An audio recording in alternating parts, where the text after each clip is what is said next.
In this universe, there is one great energy, and we have no name for it. People have tried various names for it, like God, like Brahman, like Tao.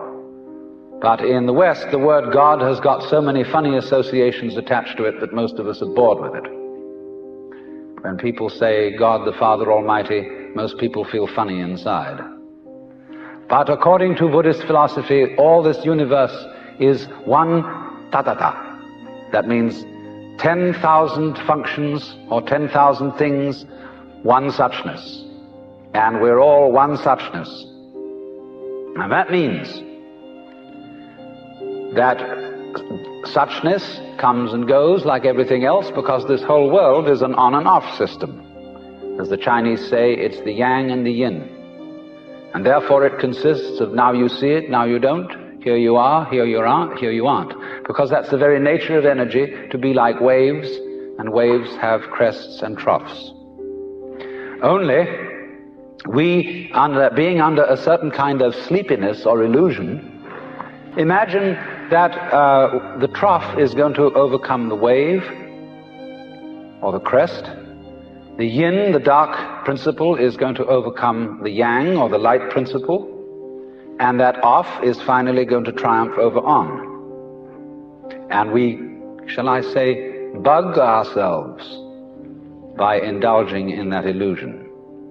Gee, supposing darkness did win out, wouldn't that be terrible? And so we're constantly trembling and thinking that it may, because after all, isn't it odd that anything exists?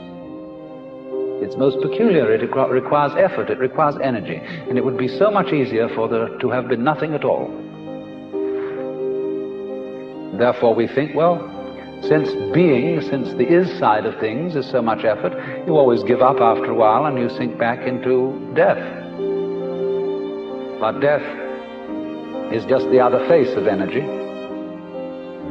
and it's the rest, the not being anything around, that produces something around, just in the same way that you can't have solid without space, or space without solid.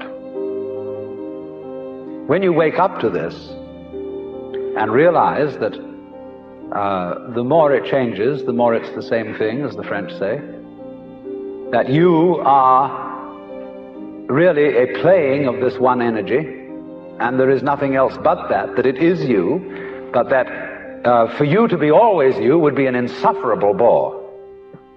And therefore it is arranged that you stop being you after a while and then come back as someone else altogether. And so when you find that out, you become full of energy and delight. And you suddenly see through the whole sham of things. You realize you're that. We won't put a name on it. You're that. And you can't be anything else. So you are relieved of fundamental terror.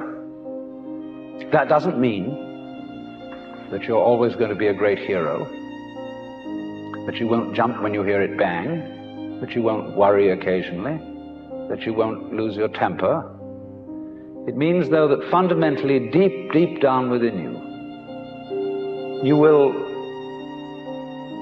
be able to be human in the pains, difficulties, and struggles that naturally go with human existence. But to have no hang-up, that is to say, to be able to drift like a cloud and flow like water, seeing that all life is a magnificent illusion, a playing of energy, and there is absolutely nothing fundamentally to be afraid of.